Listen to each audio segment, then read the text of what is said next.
Hi, everyone. Thanks so much for joining. We are closing out an incredible day here at SaaStr Money with a session with Marqeta, and we're really thrilled to have Vidya Peters, the Chief Marketing Officer at Marqeta, and she's going to be in conversation with Amy Chang, board member. So we're really thrilled to have Vidya and Amy with us here for the next 50 minutes or so. Just a few housekeeping points for everyone that are joining the session. We're so thrilled to have you. We will have plenty of time for Q&A, and Amy and Vidya would love to hear from you. So please make sure to drop your questions throughout the session at the bottom of your screen in the Q&A section. We have 50 minutes overall, so make sure we take advantage of our time with them. And then just a reminder that these sessions are being recorded. They will all be live on the SaaStr YouTube page immediately after the event. So you can definitely tune in if you have to jump off for a little while, or if you want to share with anyone else after the event. We would love for you to do so. So without further ado, Amy and Vidya would love for you both to take it away. Hello, everyone. We're so excited to be here with you today. I'm Amy Chang, and I serve on the board of Marqeta. And I am so excited to get this time with you all and Vidya Peters, our Chief Marketing Officer at Marqeta.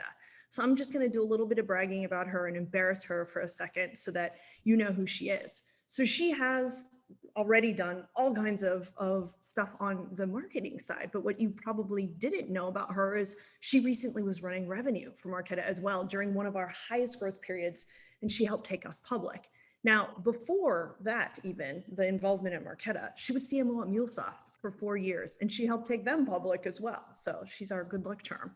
So I cannot tell you how excited we were that she was recently rated the #1 most influential female leader in fintech as well.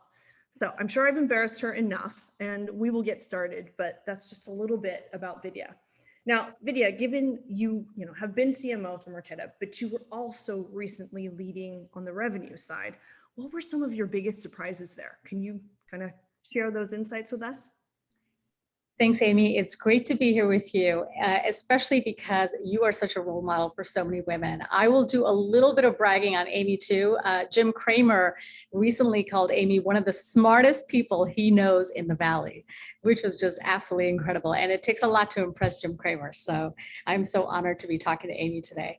Amy, regarding your question about leading revenue, I think the part that surprised me the most is how incredibly emotionally strong and how enduring your energy has to be in the revenue organization. The highs tend to be incredibly high. You're so close to the front lines. When you close that deal that you've been working on for months, through all the twists and turns, there's something very euphoric about it. And that's something many of us imagine absolutely to be the case when the deal closes. But there's so many things that happen behind the scenes that lead to incredible emotional lows. Think about a feature that is delayed that your customer has been waiting for months. Think about a deal that you lose to say no decision, or maybe they're just not ready to make that decision after endless workshops and meetings and discussions. Sometimes it can feel that a lot of your work is futile because it just led to a dead end.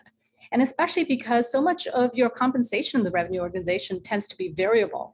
So you tend to go with those highs and lows. And I've always been impressed with members of the revenue organization who lead with a sense of very strong emotional endurance and are really able to balance the short and the long and really focus on the big picture, because you can't let yourself go up and down as often as the business does with you, that close to the front lines. So a lot of respect for the emotional endurance and the EQ and the intelligence on the emotional side that the revenue team has to have every day to be able to do that job. I love that insight. And it must have given you just so much more empathy for how marketing and sales should ideally be working together, and how that partnership should kind of look for a very healthy overall company. What were some of your learnings there? And what have you taken back to the marketing team to make certain that you change in order for these two groups to cross-functionally work best together? This opportunity to lead revenue was such a gift, because I think it helps me be a better marketing leader, a better marketer. And I wanted to share some of those big surprises and learnings, which frankly were such an eye-opener for me, because having been in enterprise marketing for as many years as I have, you kind of feel like you've seen all sides of the story, but you haven't until you've walked in those shoes. So I have a couple of slides here I'll just use to walk through. My first learning was this, and I think the statistic that I have here is very symptomatic of the issue that marketers face. 61% of marketers say that generating traffic and leads is their top challenge. You can see that this is top of mind for every marketer when they're running the business, is watching those leads come in, seeing how that's tracking relative to their target, and sort of wanting that to be green and saying, okay, my job is done. Unfortunately, that is just the start of the work. Leads today mean almost nothing. And so the question is, how many of those actually get qualified into opportunities? How many of those opportunities actually progress? And so there's this whole mindset shift that needs to happen in marketing, where it's not a baton passing of the lead anymore. It's really a game of soccer where the ball is being passed back and forth. And you really need a very close partnership to say, hey, the lead is now an opportunity. That's great. How are those conversations going? How can we help influence the pipeline? How can we help progress those opportunities? Can we invite them to a special virtual event? Can we invite them to a webinar that we're hosting where we deep dive into our platform? Can we include them as part of our customer advisory board so that they have a chance to meet with some of our customers who've been with us for years? And there are a series of tactics that we need to be bringing out from our back pocket, because it's not just about lead generation, and the job of marketing is not done till that pipeline leads to a closed deal and the ink is dry. But again, and I'll share a little bit more on that, but that's the first learning, is the job is no longer about leads. The second is strategy. Yeah, Amy, go ahead. Every single CMO CRO pair in the Valley could, and worldwide, could benefit from remembering that, right? That one piece of information. Yep. That's exactly right. And marketing's metric is no longer about marketing qualified leads. It's really about closed revenue for the business. And what role are you playing in helping revenue close that revenue?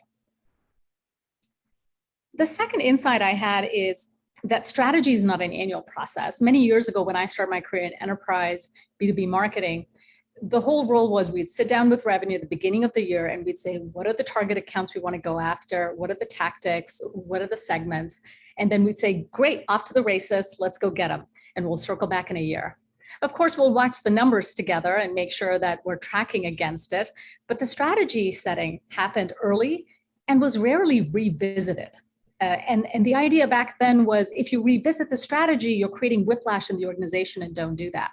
You know, really just stay laser focused on what you said you do at the beginning of the year, and then focus on just delivering against that. The market is a lot more dynamic now. Changes are happening a lot faster. And so it's not an annual process anymore. You set it at the beginning of the year, but we meet with the revenue organization on a bi-weekly basis. We sit down and we look at our target list of accounts and we keep it as a living document. We say, what's working in the marketing tactics that we are seeing in the market? What's performing well, what's not? How are some of the conversations progressing? Are those still the right personas for us to be going after? We actually believe these accounts no longer are ready for our product and our solution at this time. Let's bring these out. Let's bring some of these additional accounts in. But it's a live and living conversation that needs to ensure that your go-to-market is aligned with the realities and the learnings that the revenue team is seeing on the ground. And that, I think, has been a huge learning, is the conversation is continuous. It's not just a one and done. The third one is intent is the new lead. It used to be many years ago that we would just sit and wait for those forms to be filled out, and we say, hey, we have a lead. We have a company that's interested here. We have so many great marketing technologies available on the market now, where you can see companies searching for keywords that are relevant to your product and platform, where they're already exhibiting the need for your product. They're just not typing in your company name and not finding you and filling out the form. Bombora is a great technology that we are a huge proponent of. But again, the key here is the close collaboration between the revenue organization and marketing, which is to say, hey, we are seeing these 5 companies surge in intent for the exact need that our platform serves. Let's partner in figuring out how we can reach out to these target accounts. Do we have someone on the executive team who knows the CEO there? Do we have a great board member who can help make an introduction? Maybe we should be trying SDR outbound leads. Maybe we should be inviting them to an upcoming webinar so that they can learn more about our platform. And really corralling around intent, because there's nothing more powerful than knowing that there's a need. They just don't know what the answer is yet. And that's where you can come in. The other learning is closing the deal is not the finish line, right? So we talked about how lead is just the start of the work between marketing and revenue. And that's great. You go from lead to closing the deal. And that's still not the end of work for marketing, which is, you know that you are not going to be successfully growing revenue until your customers are successful on your platform. So once the ink is dry on the contract, the job of marketing then is to get in there and help the customer succeed in partnership with the revenue organization. So for us, a lot of that has to do with, for example, our customers build cards on our platform, but they may not know how to drive consumption and usage of those cards. So marketing can play a role in advising customers on how they can drive consumption and usage and adoption by customers. It's also about raising awareness of other products or solutions that we have come out with. It's getting them to speak on our behalf, because we know nothing is more powerful in marketing than hearing from a customer or a developer on your behalf, rather than you speaking about your own benefits of the platform. And so the work needs to continue in order to create that flywheel effect, so that those customers can not only be successful, but also bring other great customers to our platform in turn.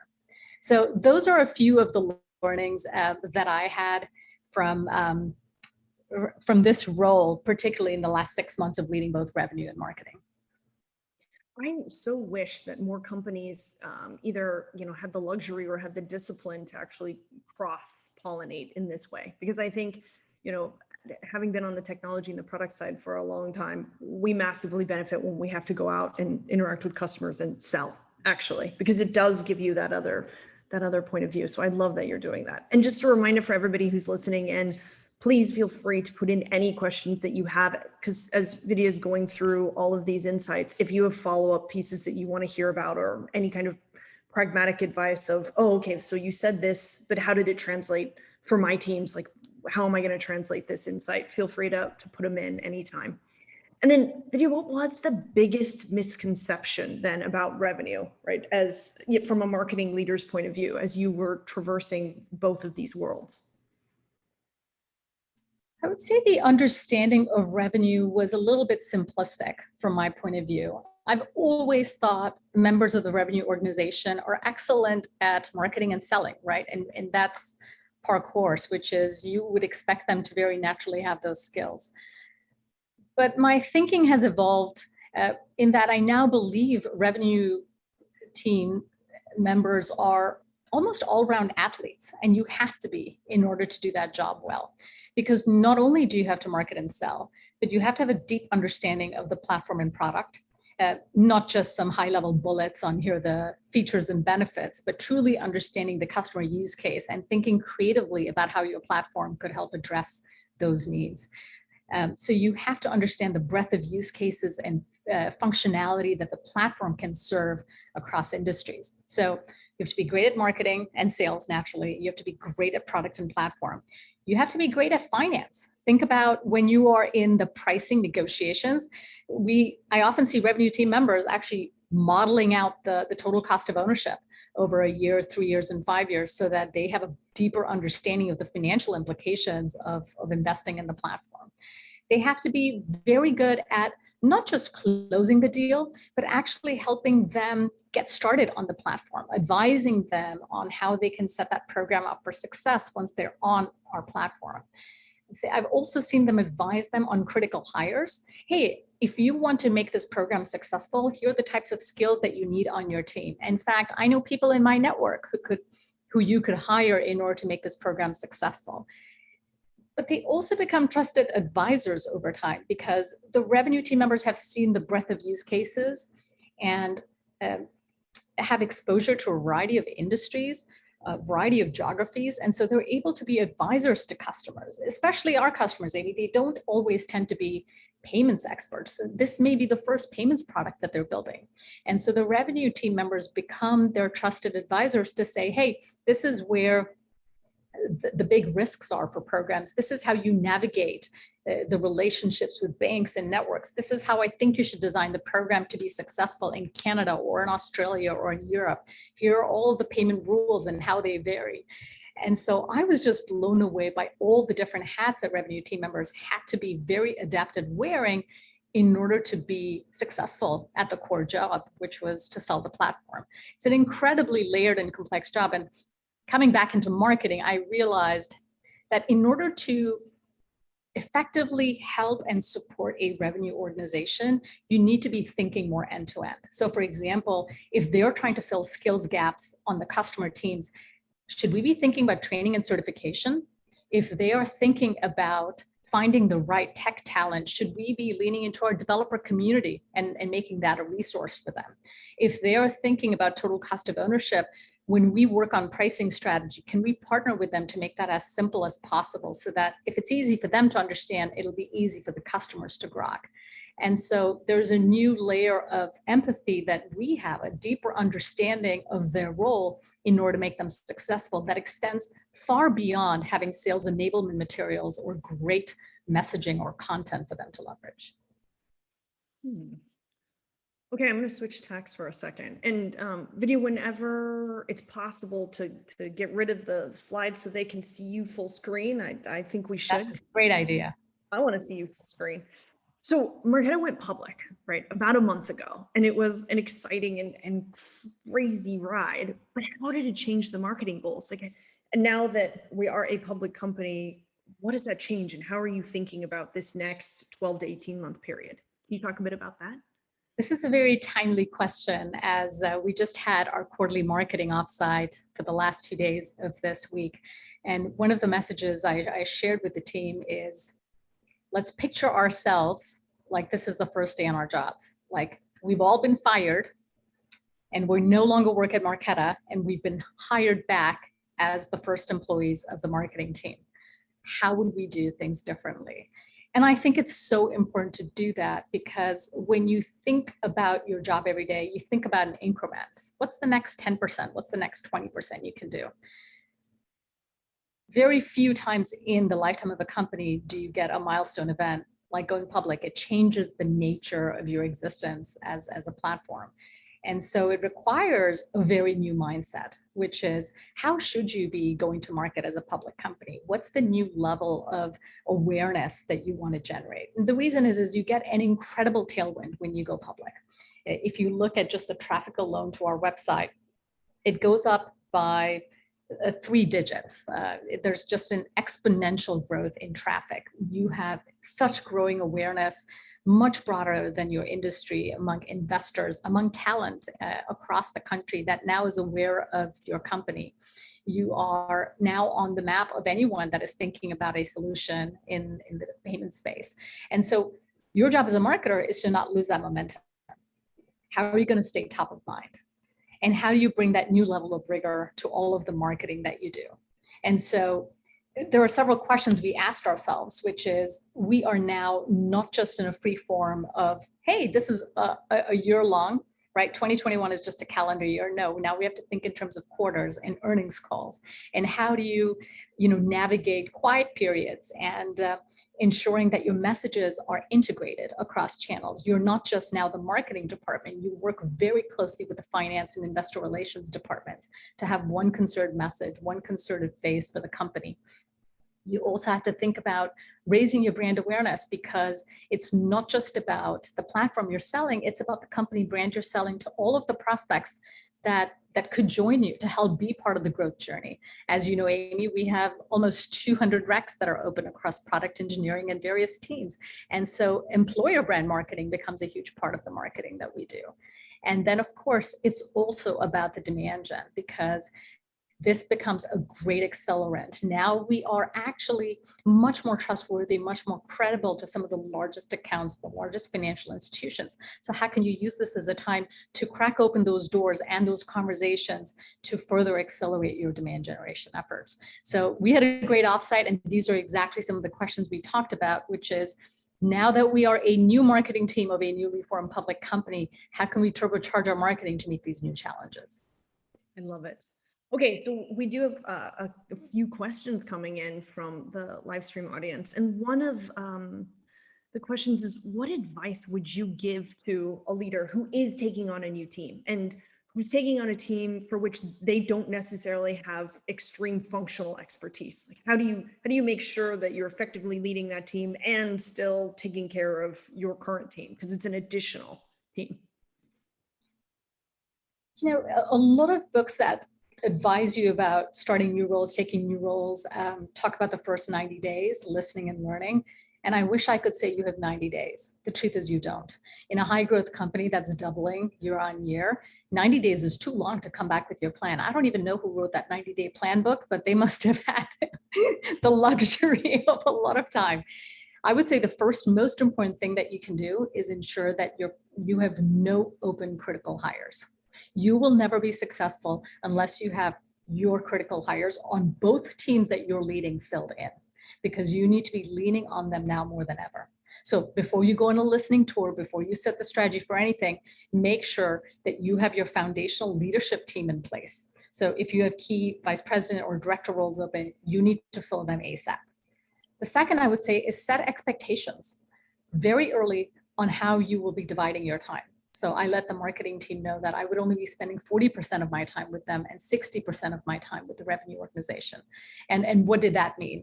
And that means a new level of trust and autonomy for the team that you used to lead. So now that you have your critical roles hired, now you can actually lean in on them and give them the autonomy to make certain decisions without your day in and day out oversight. And that's an important distinction, because without that leverage, you'll never be able to dedicate the 60% of your time or more. Realistically, it was actually 70% that I ended up spending with revenue. You wouldn't be able to do that until you can lean on your team. Third, I would say is give yourself a month, not 90 days, give yourself a month to listen, learn, meet absolutely everyone on the new team as you possibly can, and be just a sponge for information. And I think this is particularly important when you haven't led that function before, like I did. I've never led the revenue organization. I have no functional expertise there. And so the key there is to learn, listen, ask questions, and actually start to develop some patterns, because that's the wonderful thing of not being immersed in the business, is you can more easily see the forest for the trees. So as you're hearing the narrative from each person, you can start to form a point of view on, here are where all the strengths are in the business and the organization. Here are the gaps and the opportunities, and start to develop early hypotheses on what you can address in your short time in the role. The tricky part is you'll never know how long you have to lead the role for. Amy, you and I talked about this, but the role was open. We were looking for great talent, and we weren't sure if that was going to take us 90 days to fill or 6 months to fill, or it could have been even longer. C-level searches can be particularly, lengthy in time, especially. Yes, sometimes it can take up to a year. And so I started to define what I was going to tackle in the first 90 days in terms of change and impact, and then the following 90 days. So a total of 180 days. And then you develop a different point of view and say, if I'm in the role longer than 6 months, then here are the next set of rocks that I'm going to tackle. And share that with your CEO or your manager, and get input early on. Because success is only defined when you have a very clear vision on what you are and are not going to deliver. And that clarity of communication is so important up front. And so there were some difficult conversations with Jason.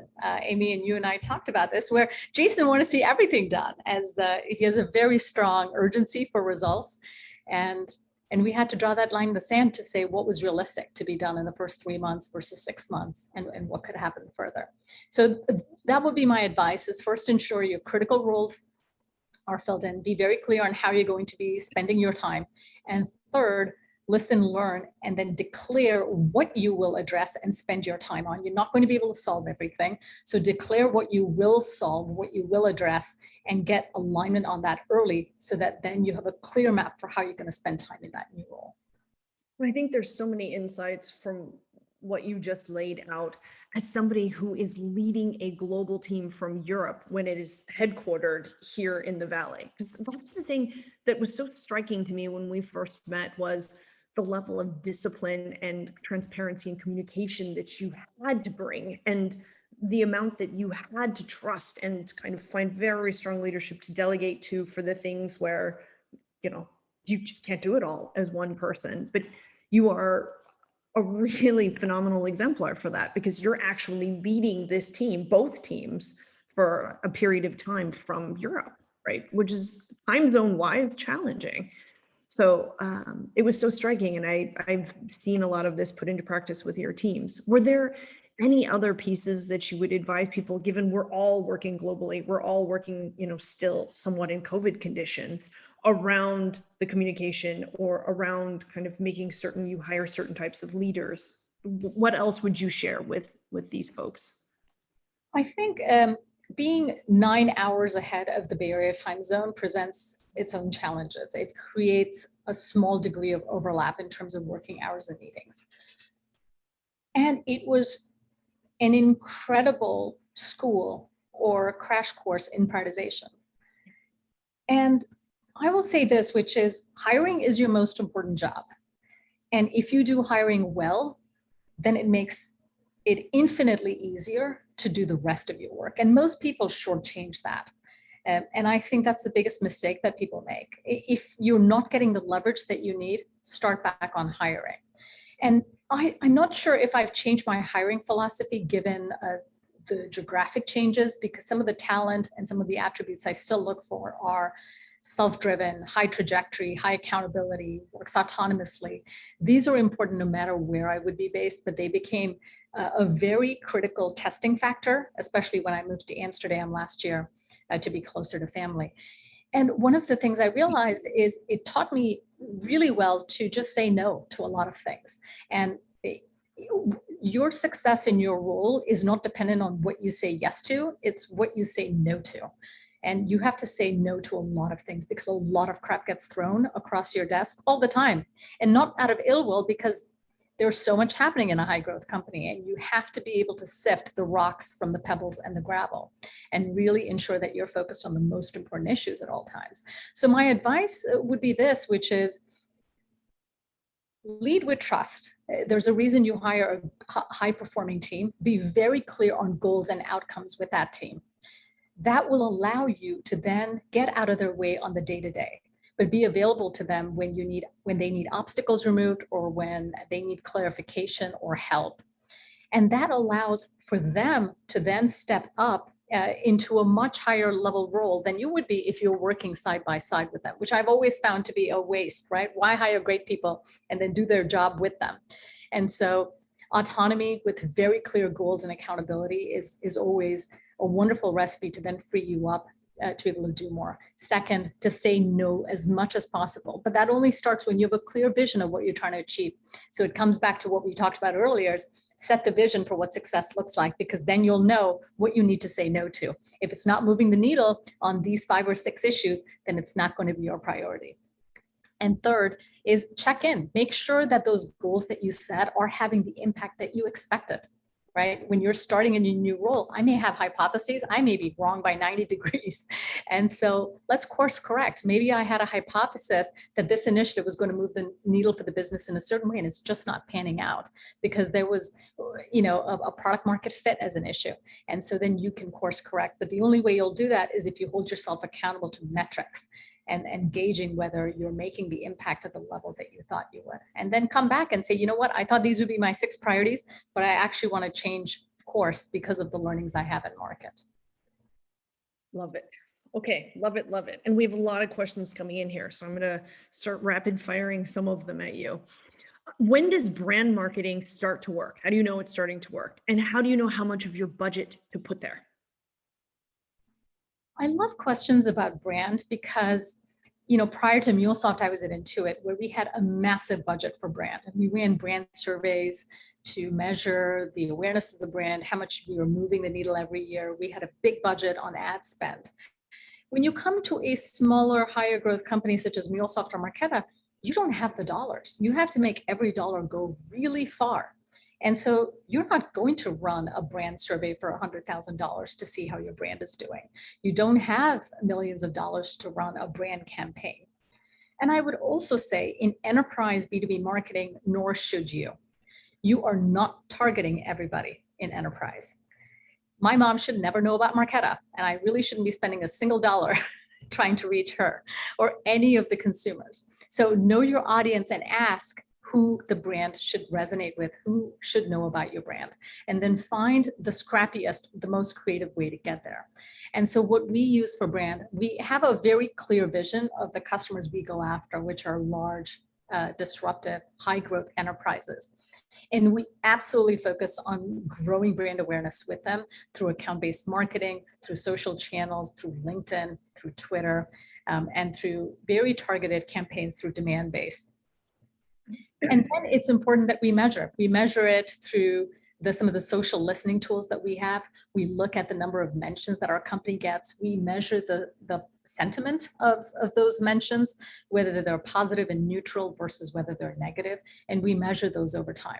You can also measure direct and organic traffic to your site. Not all traffic, but direct and organic tends to be a better measure of how your brand is performing and whether that's growing year on year. And for a high growth company, a minimum growth that you should be seeing is 100% year on year growth in direct and organic. And if it's not growing at that rate, either you don't have the right content on your site to draw the right traffic, or you're not doing enough in social channels or in online channels with your target audience to draw that relevant traffic in. So those would be some of my suggestions in terms of brand. Be very cautious of spending a ton of money in ad campaigns that are just brand focused on radio or TV, especially if you're focused on enterprise, B2B. Okay. And we have a bunch of developer related questions as well. So what's the role of customer marketing and post-sales marketing in developer sales, right? And if you want to give 60 seconds of context in terms of how Marqeta interacts with developers, that might help them too. Every company is different, but at MuleSoft and Marqeta, I never sell to developers. Developers don't like to be sold to. And the moment developers hear marketing or sales, they run in the other direction. So I've always focused on winning the hearts of developers, not the minds. The minds, we focus on the C-level suite or the buyers, could be the CFO, the head of payments, could be the CEO. For developers, I focused on how to make them successful, helping them learn new technologies, helping them connect with other developers, helping them solve their problems through great documentation, access to great tools so that they can be more skilled, more efficient with what they're doing every day. They do not care about your sales motion. They do not care about your marketing motion. They do care how great your technology is. And that's what we've always focused on. So I would say, if you have a developer marketing program, scratch that. If you have a developer sales program, scratch it, because the moment you do that, you'll actually repel them. The question I would ask is, do you have a developer relations program? Do you have a community program? Do you have a developer experience program? Those, I think, will really move the needle for the business. So then if you can create a bottoms-up motion where you are creating love and affinity for your brand with developers by focusing on the tools to help make them successful, you then earn the right to have a sales conversation with someone else at that company. Because I guarantee you that when you reach out to that person to have a sales conversation, they will turn to the developer and say, hey, have you heard of Marqeta? Have you heard of this technology? What are your thoughts? Developers are the secret shoppers at every company. And so you will be remiss to not cater to their experience, to their success. I love it. And then how do you pay sales reps, right? For API type deals or developer focused kind of enablement deals that scale over time, but start tiny. A large portion of their compensation is variable and tied to outcomes. So the outcome that we care about is the success of our customers. It's goes back to the point I mentioned earlier, which is the work is not done when the ink is dry in the deal. That's often the start of the work, which is building the program, scaling the program with them, making it successful. So our sales rep compensation is tied to the ultimate gross profit on the deal, and ensuring that not only is the program scaled, but priced at value, right? Because you can also scale a program by really cutting down the price and giving it away for as cheap as possible. But this ensures that if you're tying it to the gross profit of the customer over time, that you're tying it to the right incentives that balance the customer success, which is shown by the volume on the program, but also a healthy enough margin so that it's sustainable for us to continue to serve those customers. Okay. And then there's an adjunct question of, are annual contracts a friction point for developer-centric sales and marketing? Is pay-as-you-go best? I know this is a tough I one. love this question. It's a really important one. It depends if you have open source routes. So if you have open source routes, then pay-as-you-go is a great way to start, because you're really affecting a bottoms-up motion where you want developers to get on your platform, to love it, to be able to use those tools, to be able to deploy the programs. And then once they hit a paywall of a certain amount of consumption, that's when the payment kicks in. And I've seen the model, and we have lots of open source models that have been successful on this, which is then once they hit critical paid volume, then the enterprise contract kicks in, and then you try to bring them to an annual contract. At Marqeta, it's a little bit different because of a lot of the regulatory requirements. You can't just have anyone build on the platform and deploy on a pay-as-you-go model. There's a lot of KYC, KYB requirements, which is know your customer, because of the orchestration of cardholder information between banks and networks that we have to orchestrate. So for us, we believe we tie our contracts to the volume that customer runs on our platform. And so we succeed when our customer succeeds. So we don't have, say, an annual fee and it's an all you can eat. It's more around, as you build and you see success on our platform, we build based on that. But of course, these pricing models vary a lot based on business, but that's the way we have found success here at Marqeta. And then when do you bring sales into a developer-centric environment? When is it useful? When will it not repel, for example, but attract the buyer that you're actually trying to pull in? At Marqeta and MuleSoft, we never sold to developers. So we ensured that they loved the technology and the platform, that they enjoyed it, that they brought other developer friends to it, that they had great word of mouth, that they created a community where they could all be successful on it. The sales conversations were had with the CIO, or here with the head of payments or the CEO. There are other models. I'm currently on the board of Influx Data, and they have a wonderful model where once developers are successful on the platform, they watch the data. And as they watch volume of consumption among developers, they actually reach out to them and say, hey, we're seeing a lot of you from this company use this.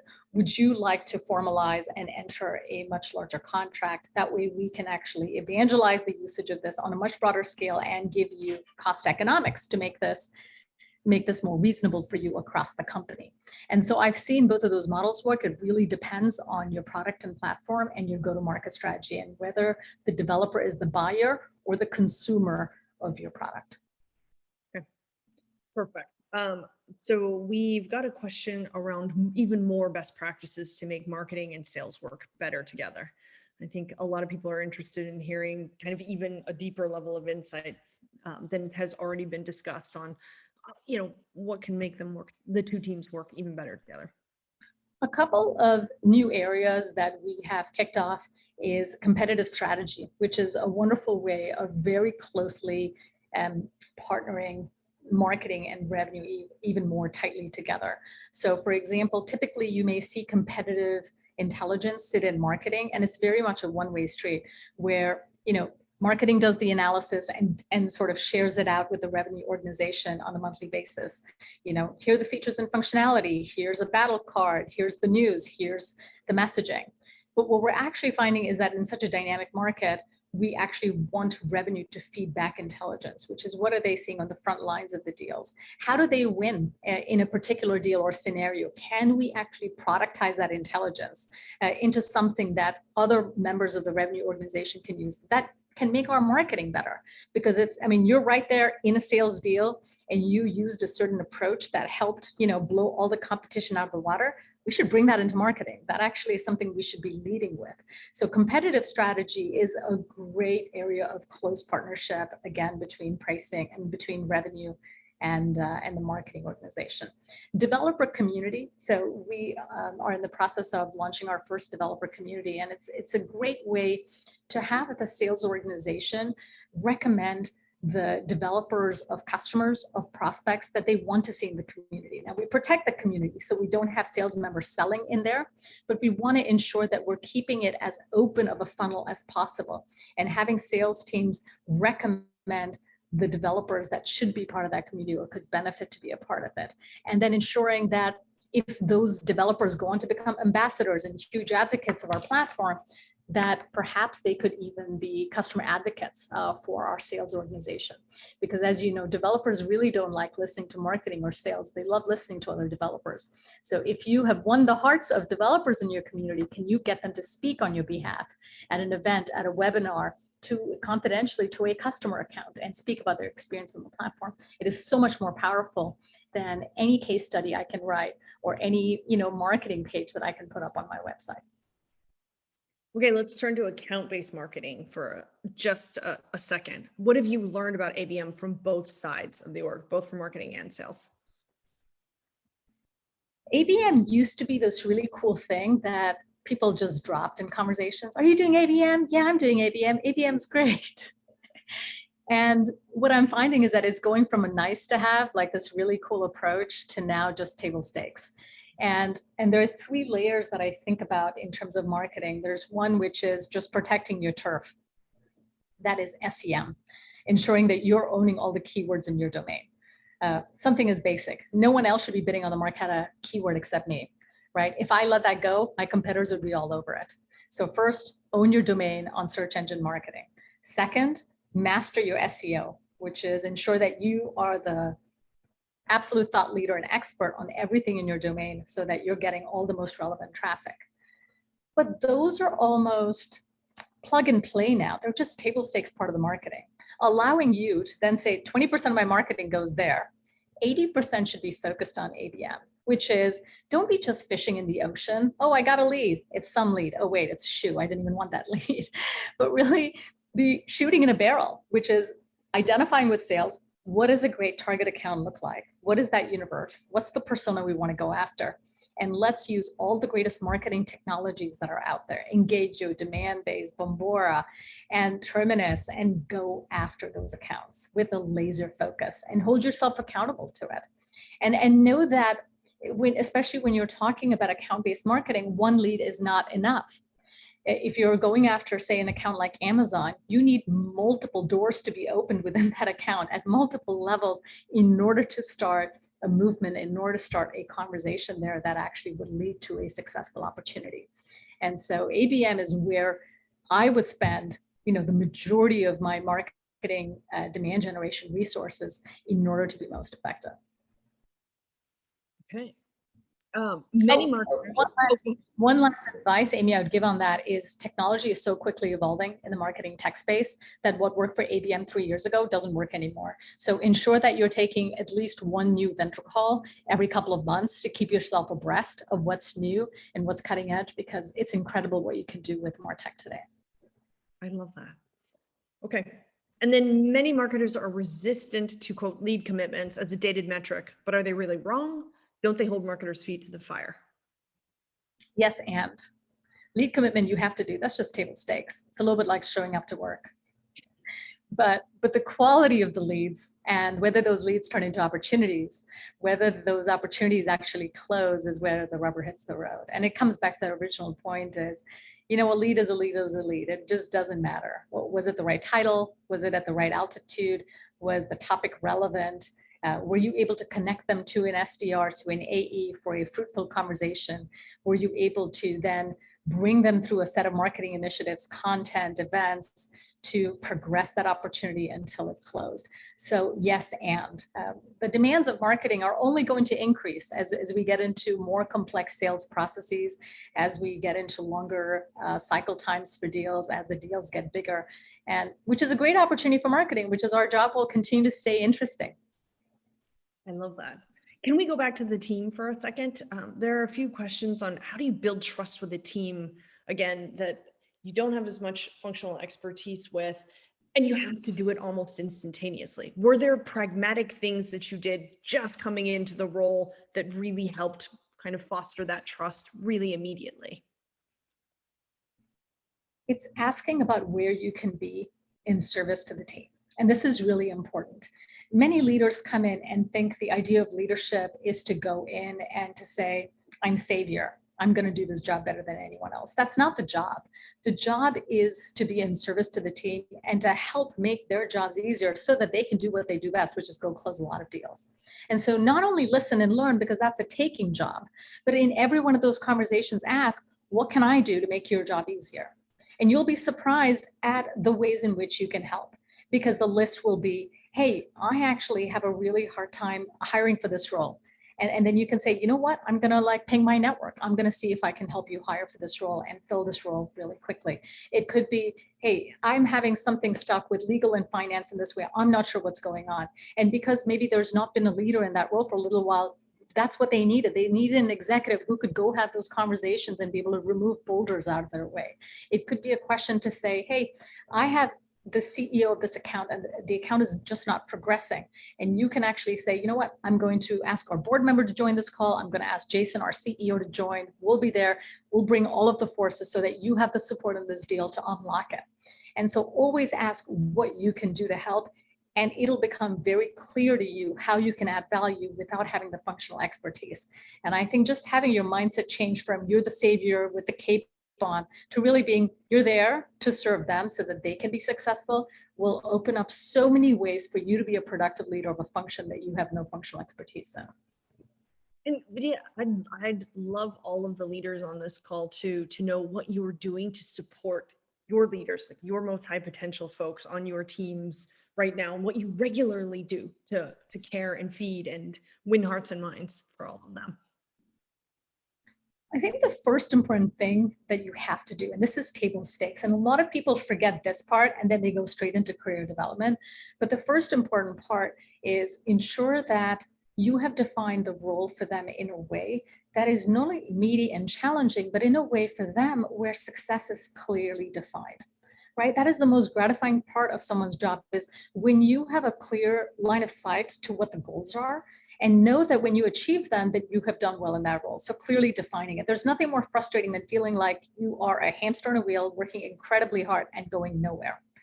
And so invest the time to clearly define someone's goals and measures of success so that they feel that when they achieve that, that they have excelled in that role. That's 80% of what you need to do first as a manager.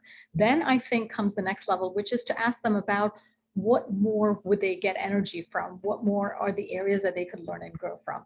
We have something on the marketing team called a 10% effort, which is 10% of your time can be dedicated to a passion project. Maybe you are in product marketing and you want to learn about demand gen and you take on a project to help you develop those skills so that you can be a more well-rounded marketer. Maybe you want to spend 10% of your time working in a completely different function. Maybe it's in the revenue organization or maybe the product organization. How do you create time and space for someone to be able to learn and stretch and grow in ways that they may not traditionally get from their current role? We have someone on our team who loves to spend time on culture and some of the coalitions that we have here at the company to make Marqeta a great place to work. So it's really about their passion project and really nurturing those. And last but not least, ensuring that they get visibility. You'll be amazed. I think a lot of managers feel like they have to represent the work of their team. And I think it's such a missed opportunity. Have them be in front of the company, let them shine, let them show their work, whether it's to the board, to the all hands, at a quarterly business review. Because then not only are they doing this great work, but they have a chance to talk about it, to shine with that work. And I think those three have been some of the cornerstones of what I have found to be most helpful leading a team. I love that. Can I add one to that too, that I've found over the years? Matching them with external folks who can mentor them too from your network. Right? Because you have a network that they don't have access to normally. Opening that up and making certain that they have external people so that they can get those other perspectives, I find has been something which people really value and over the years really come back to as something that we can be doing for them. So That is such a wonderful idea. And especially your network, Amy. Your network's got the who's who of Silicon Valley. Anyone would be lucky to be plugged in there. yours is pretty phenomenal. Well, I'm going to ask one last question from the audience, and then I think we're out of time. So thank you everybody for tuning in. So there is someone who is asking, she's very curious about how you learned the leadership skills you talked about.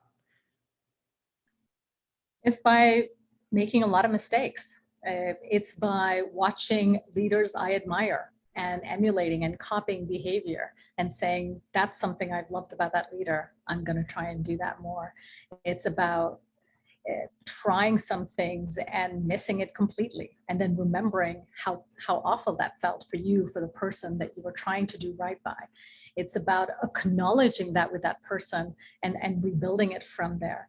And I think that there are many books on leadership, but the only way to do it is to go out there and take in as many swings of the bat as you can, because only then do you get a feel of how to get it right. And so my advice to you would be is don't shy away from leadership challenges or opportunities. Go there, swing, because you're going to miss every one of those swings, especially when you don't take it. And surround yourself with great leaders that you admire. It's the number one thing that matters to me when I choose a job is, do I really admire this leadership team? Could I learn from them? Could I feel like I want to be them? I want to emulate them. Because when you surround yourself with these people, you grow and learn so much.